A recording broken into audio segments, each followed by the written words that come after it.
Hello students, I hope you have done well in your examination. This is the video for standard 11 students. Those students who have finished their examination of standard 10 can also join the class and start reading because time flies with a great speed, and if you have the interest in PCB group, then you have to read this chapter biology. PCB group अगर आप लेने वाले हैं class 10 के बाद, class 10 की exam over हो गई है. You have been promoted to standard 11. Those students who are in standard 11 with PCB group must start their studies with this chapter in biology, that is chapter 2, biological classification. This is very important chapter in which you shall study because there are the rationalized syllabus. Otherwise you must have studied it in class 9 also. 9th में भी एक class में दिया गया था, but अब कुछ rationalized syllabus है. So that you have not studied in standard 9, but in standard 11 you have to study this chapter very well. तो हमें सबसे पहले इस चैप्टर के बारे में जानना है. What is biological classification. Classification क्या है? It is the systematic arrangement. Classification is the systematic arrangement. If you know that how can you define classification, so just you have to write that the systematic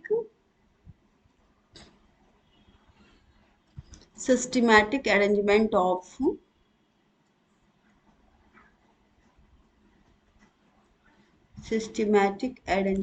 of plants or animals on the basis of their similarities, and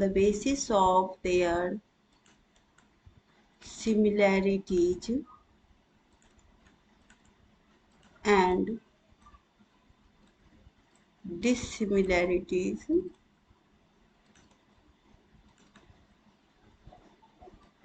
Systematic arrangement of plants or animals in different groups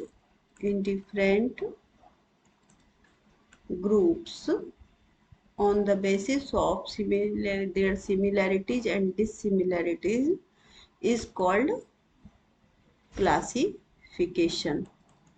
In standard 11, first of all you have to understand what are the different branches of biology. If you are going to study biology, so first of all you have to study how many branches you will study today in standard 11. So the first will be morphology, which is very important. You will understand physiology. Morphology के बाद physiology भी पढ़ेंगे. Anatomy पढ़ेंगे. Anatomy भी पढ़ना है.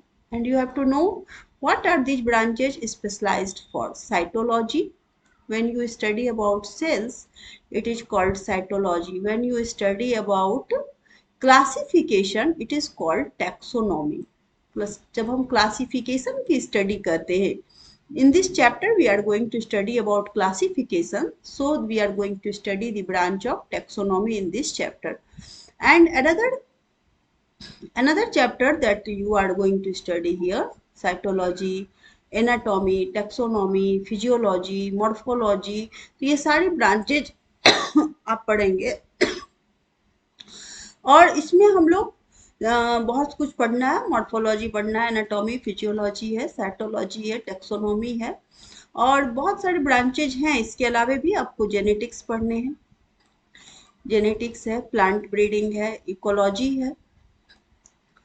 Ecology भी पढ़ाई होती है.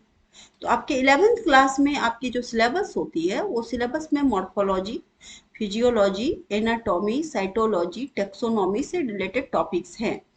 These topics have been discussed in standard 12, so we shall later discuss it. तो first of all today जो आज हम लोग डिस्कस कर रहे हैं that is the chapter 2 and it comes in this branch. This is called taxonomy.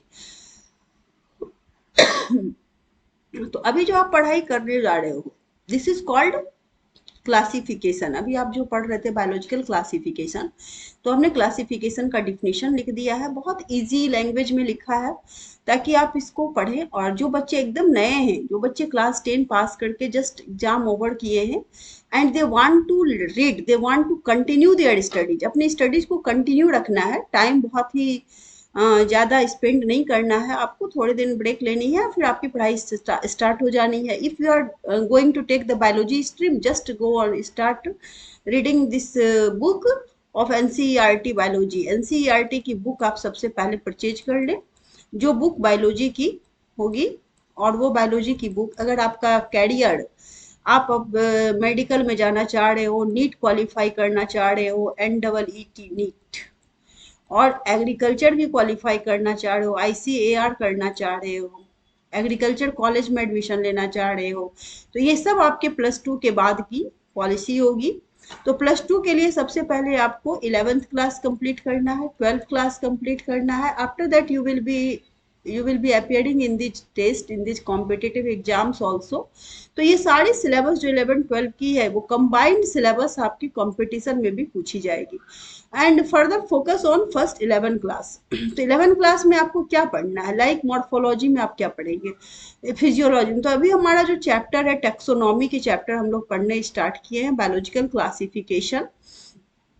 तो हमने सोचा कि आपको बुक की तरफ से, हमें बुक से इंटरेस्ट आ जाए आपको, तो आपकी पढ़ाई अच्छी से होगी।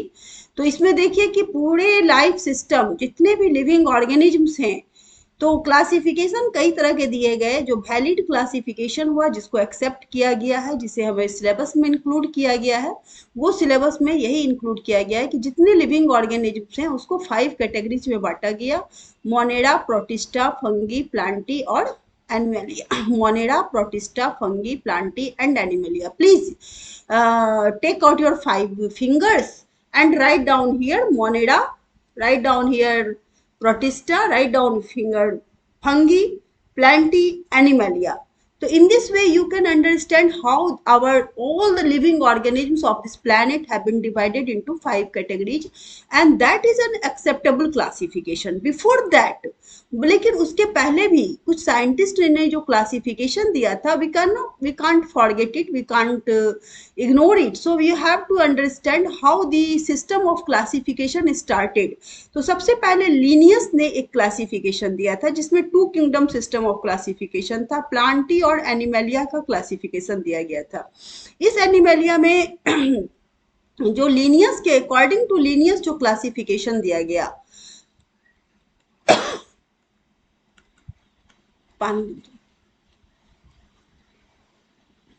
according to Linnaeus,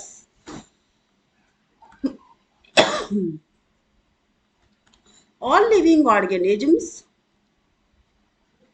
have been divided into only 2 categories: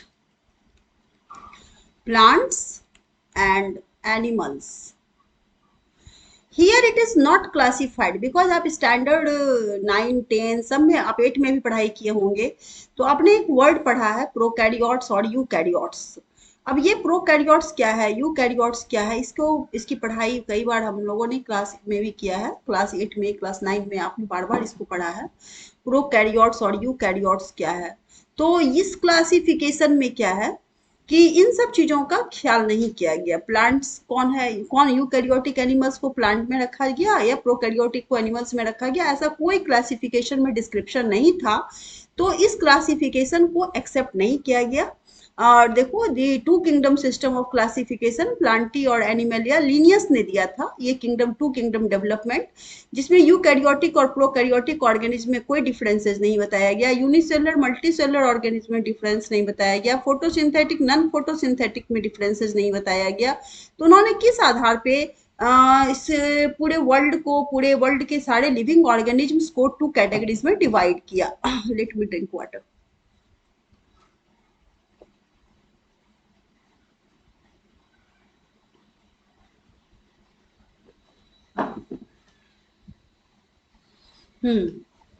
Now we understand this system. So this system was not, but a large number of organisms did not fall into this category. Classification of organisms was easily done बहुत कर तो दिया गया, लेकिन बहुत सारे organisms को कोई जगह नहीं मिला, ना तो वो प्लांट्स के कैटेगरी के थे, ना वो एनिमल्स कैटेगरी के थे.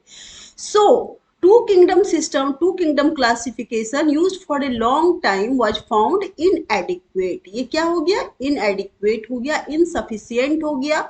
इसमें इसको पूरा अप्रूवल नहीं मिल पाया इस क्लासिफिकेशन को. बहुत दिनों तक ये चला कि लिविंग ऑर्गेनिज्म टू टाइप्स के होते हैं, प्लांट्स और animals. Now in standard 11, when you are in standard 11, you can just cross this you can just deny this acceptance, deny this fact कि टू किंगडम में डिवाइड है, ये 5 kingdom में divide किया गया है. Besides gross morphology in it was felt like cell structure, mode of nutrition, habitat, method of reproduction, evolutionary relationship. So classification system for the living organisms undergone several changes over the time. Understand, book अभी आपके पास sufficient time है. If you have started reading the biology, then you must have a book with you and you start reading the book so that you can understand what is in this book, and you will find very interesting. So here in according to Linnaeus, ये used for a long time,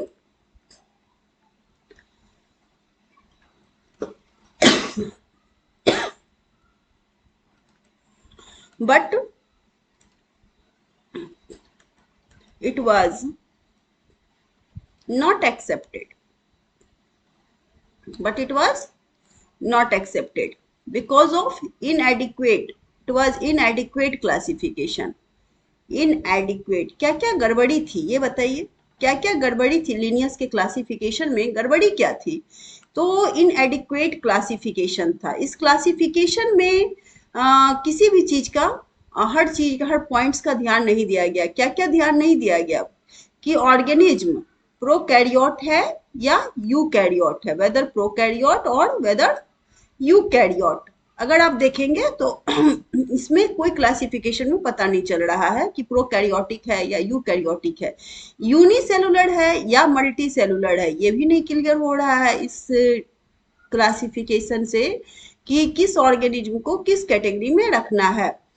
केवल ये category से ये पता चल रहा है कि प्लांट्स में क्लोरोप्लास्ट के आधार पर इसे दो ऑर्गेनिज्म में डिवाइड किया गया कि ये ऑटोट्रॉफिक है, ये हेट्रोट्रॉफिक मोड ऑफ न्यूट्रिशन है. But the classification is not very clear, so it was not accepted. It was not accepted. So we have to say that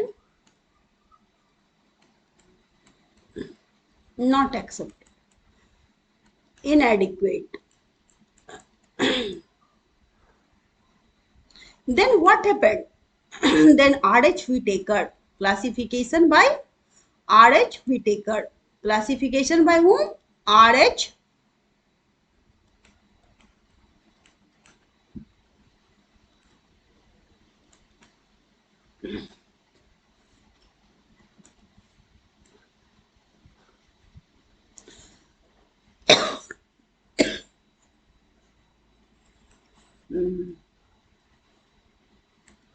R.H. Whitaker in in the year 1965 gave a classification in which we took different points. What were the points? On which basis they classified the things? So he saw that whether the organism is prokaryote or whether the organism is eukaryote, whether the organism is unicellular or multicellular. He took care of the mode of nutrition, whether it is autotrophic or whether it is heterotrophic. Autotrophic or heterotrophic. These things were taken care of by R.H. Whitaker, and accordingly it was divided. Presence of cell wall, presence या absence, cell wall present है या नहीं है, उस आधार पे भी इन्होंने डाला. तो इन सारे फैक्टर्स को इन्होंने R.H. Whitaker ने केयर किया और इसके अनुसार R.H. Whitaker ने 5 कैटेगरीज में प्लांट्स को बांट दिया, सारे ऑर्गेनिज्म्स को, not only plants. The first classification that was the monera, another was protista, the third was fungi, and fourth one is plantae, and fifth one is animalia. Now what are the similarities and what are the dissimilarities that you have to study here? तो मोनेडा में सबसे पहले हमें जानेंगे कि जितने भी prokaryotic organisms थे. Now you will ask what are prokaryotic organisms? वैसे ऑर्गेनिज्म जिसके सेल्स कंप्लीटली डेवलप नहीं होते हैं. अगर सेल्स हो तो सेल्स में क्या होना चाहिए? न्यूक्लियस होना चाहिए. But the nucleus is not well developed, then it is called prokaryotic organism. Less developed nuclei, less developed nucleus, less developed nucleus, and absence of all nuclear membranes, all membranous organelles, all membrane bound organelles. I write the definition, मैं नीचे definition लिख दूंगी. membrane bound organelles. तो ऐसे organism जिसके nucleus well developed नहीं थे, जिसमें मेम्ब्रेन बाउंड ऑर्गेनेल्स एब्सेंट थे, वैसे ऑर्गेनिज्म को प्रोकैरियोटिक कहा जाता है. और वैसे सारे ऑर्गेनिज्म को आर.एच. व्हिटेकर ने किस कैटेगरी में रखा? मोनेडा के कैटेगरी में रख दिया. मोनेडा कैटेगरी की दूसरी फीचर्स, इंपॉर्टेंट फीचर्स क्या थी कि उन्होंने यूनिसेलुलर ऑर्गेनिज्म, जितने भी यूनिसेलुलर ऑर्गेनिज्म्स थे उसको भी प्रोकैरियोटिक ऑर्गेनिज्म, प्रोकैरियोटिक के साथ रखा. प्रोकैरियोटिक होना चाहिए, यूनिसेलुलर होना चाहिए, तो उसे किस ग्रुप पे रखा जाएगा?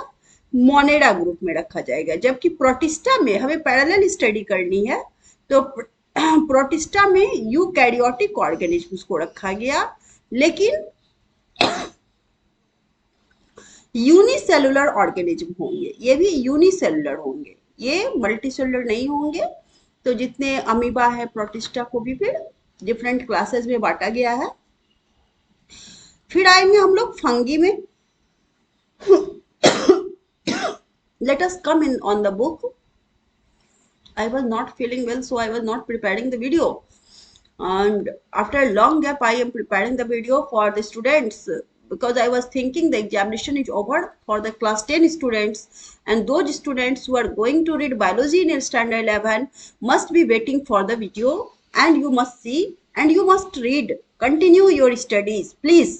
स्टडीज की आपकी स्टडीज कंटिन्यू रहनी चाहिए. तो आप यहाँ देख रहे हैं ना, 5 किंगडम क्लासिफिकेशंस है, और आपके किंगडम ऑफ क्लासिफिकेशंस किसमें बांटे गए हैं? मोनेडा में बांटे गए हैं, प्रोटिस्टा में बांटे गए हैं, फंगी में बांटे गए हैं, प्लांटी में और एनिमेलिया में. These are 5 system of classification. Cell type कैसा है? तो एक प्रोकैरियोटिक को छोड़कर बाकी सब में कैसा दे देना है? यूकैरियोटिक ऑर्गेनिज्म्स होंगे.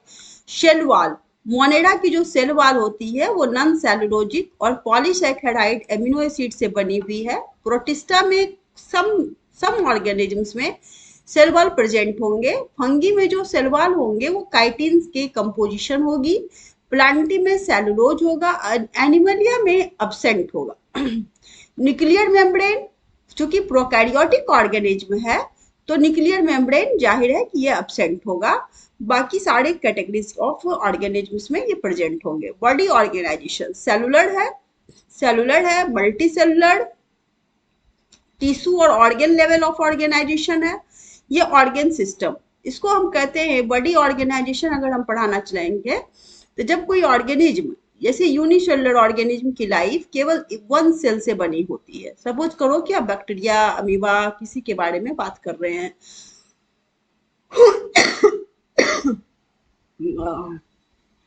तो वो यूनिसेलुलर ऑर्गेनिज्म होते हैं, और चूंकि ये टिश्यू को फॉर्म ही नहीं करते, इनकी बॉडी लेवल जो है सेल के तक ही रहती है, इसलिए इसके बॉडी ऑर्गेनाइजेशन को सेलुलर कहा जा रहा है.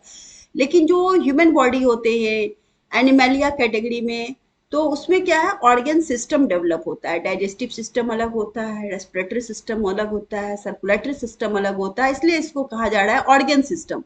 प्लांट्स में अगर देखेंगे तो डिफरेंट टिश्यू है, डिफरेंट ऑर्गन लेवल तक पढ़ाई होती है, लेकिन ऑर्गन सिस्टम की बात नहीं होती है। मल्टी सेलुलर लूज टिश्यू ये मल्टी सेलुलर होते हैं। और तो मोनेरा में cellular level organisation, protista cellular level organisation, fungi भी मल्टी सेलुलर है, not only unicellular, they are multi cellular also. Plantae में टिश्यू और organ level of organisation, animalia में organ system level of organisation. Mode of nutrition अगर हम आएंगे, क्योंकि आप क्लास 11 में आ चुके हैं, आप क्लास 10 की बायो पढ़ चुके हैं, तो आपको कुछ आइडिया होना चाहिए पहले से। Previous knowledge is also essential and that is also utilised in your further study. You can see in mode of nutrition अगर हम देखें तो ये ऑटोट्रॉफिक सिस्टम है। ऑटोट्रॉफिक में ऑटोट्रॉफिक मोड ऑफ न्यूट्रिशन दो तरह के हो सकते हैं, एक है chemosynthetic and another is photosynthetic. Another type of nutrition is heterotrophic nutrition, saprophytic और पैरासाइटिक। अब आप समझ रखते हैं कि आप क्लास 10 के लाइफ प्रोसेस चैप्टर में आपने पढ़ा था, लाइफ प्रोसेस में न्यूट्रिशन में पढ़ा था आपने, फोटोसिंथेसिस करने वाले ऑर्गेनिजम्स को और प्लांट्स को ऑटोट्रॉफिक प्लांट्स कहते हैं, ऑटोट्रॉफिक मोड ऑफ न्यूट्रिशन कहते हैं, because they are prepared to prepare the food themselves due to the presence of chlorophyll. Only only green plants only green plants on this earth are able to prepare the food, so they are called by the help of sunlight and CO2 and chlorophyll and H2O. H2O also, H2O they are taking from the roots, and CO2 they are taking from air, sunlight, and in presence of chlorophyll. तो इसको अगर हम लोग ठीक से पढ़ें, थोड़ा सा आपके लिए डिटेल्स हमें आना जरूरी है, तो हम देखेंगे कि मोड ऑफ न्यूट्रिशन को अगर हम पढ़ लें, मोड ऑफ न्यूट्रिशन अगर हम पढ़ेंगे तो कैसे पढ़ेंगे। मोड ऑफ न्यूट्रिशन जो फोटोसिंथेसिस करते हैं वैसे ऑर्गेनिज्म को ऑटोट्रॉफिक कहते हैं, तो ऐसे प्लांट्स को ऑटोट्रॉफिक कहते हैं, फोटोसिंथेसिस। तो ग्रीन प्लांट्स की बात अगर हम करें,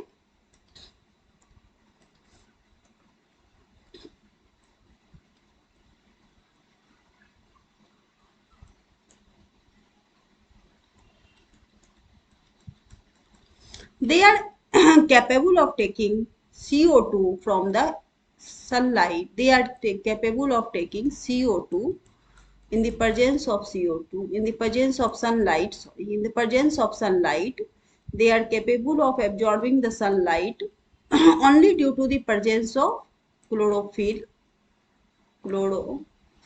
So this light energy is coming on this green leaves. This light energy is coming on this green leaves. And the root system is absorption. There is absorption of water by the root system. You can understand primary root, secondary root, tertiary root. There are so many roots and there are different hairs on these roots. ये hairs होते हैं. These hairs help in the absorption of the water from the soil, because when you put water on the soil, water, if you put water here, you can see soil particles. These are the soil particles. These are the soil particles. And if you put water here, this water is going underground, under the ground, and these water are absorbed by these root hairs. These water are absorbed by the root hairs. Root hairs absorb water. Root hairs absorb water and send, and water is sent to leaves through xylem tissue. किस tissue के द्वारा? Xylem tissue के द्वारा ये पानी ऊपर की ओर leaves तक पहुंच जाता है। तो यहाँ पे लीव्स में 4 फैक्टर्स होते हैं, कार्बन डाइऑक्साइड, क्लोरोफिल, वाटर और sunlight, and they together prepared food by the process of photosynthesis, by which starch is formed. We can say carbohydrate is formed. So understand the process of photosynthesis. Only green plants can do this process, so they are called autotrophic system. autotrophic mode of nutrition. But we all organisms are generally depend upon depend upon green plants, organisms depending upon green plants for their nutrition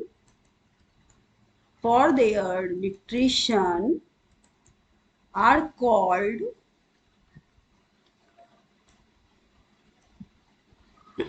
heterotrophs, and the mode of nutrition is called such mode of nutrition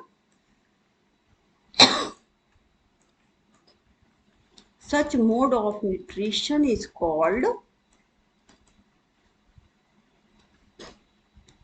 heterotrophic mode of nutrition. Heterotrophic mode of nutrition. So understand the difference between autotrophic and heterotrophic mode of nutrition. Again, this heterotrophic mode of nutrition may be of different types. Another mode is called saprotrophic mode of nutrition. Saprotrophic mode of nutrition किसे कहते हैं? तो sapros means dead होता है. क्या होता है? Sapros means dead. कुछ वैसे ऑर्गेनिज्म्स जो डेड एंड डिकेइंग ऑर्गेनिज्म से अपना न्यूट्रिशन ऑब्टेन करते हैं उसे हम लोग सेप्रोट्रॉफिक मोड ऑफ न्यूट्रिशन कहते हैं. लाइक सम पैरासाइटिक ऑर्गेनिज्म्स जो डेड एंड डिकेइंग लीव्स पे ग्रो करते हैं, डेड एंड डिकेइंग ऑर्गेनिज्म से अपना न्यूट्रिशन ग्रो करते हैं, न्यूट्रिशन लेते हैं, डेड एंड डिकेइंग ऑर्गेनिज्म्स पर डिपेंड करते हैं, तो उसे हम लोग सेप्रोट्रॉफिक मोड ऑफ न्यूट्रिशन कहते हैं. जैसे कुछ सड़ी गली चीजें हैं उस पे भी कुछ organisms like fungus grows upon dead and decaying organisms, dead and decaying organisms or matter or substances,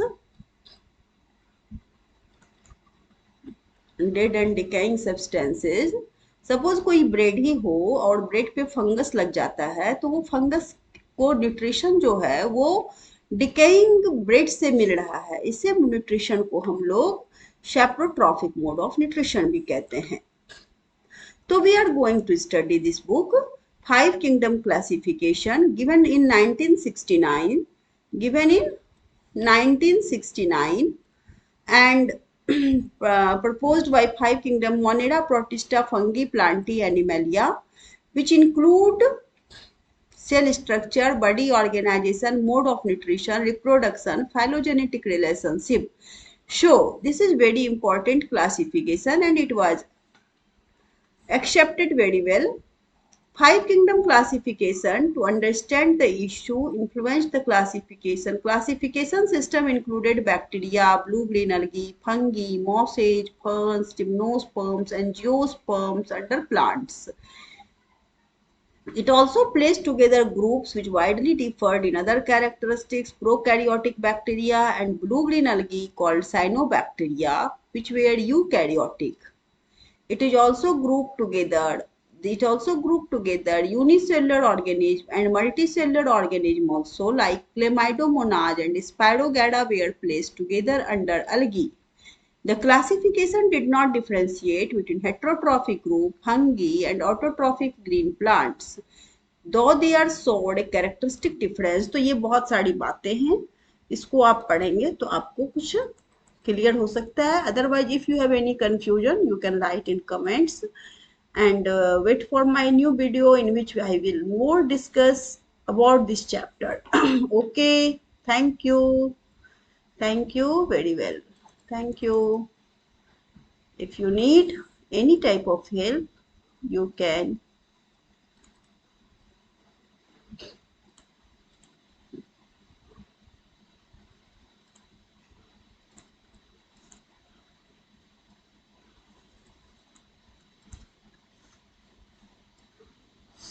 standard 11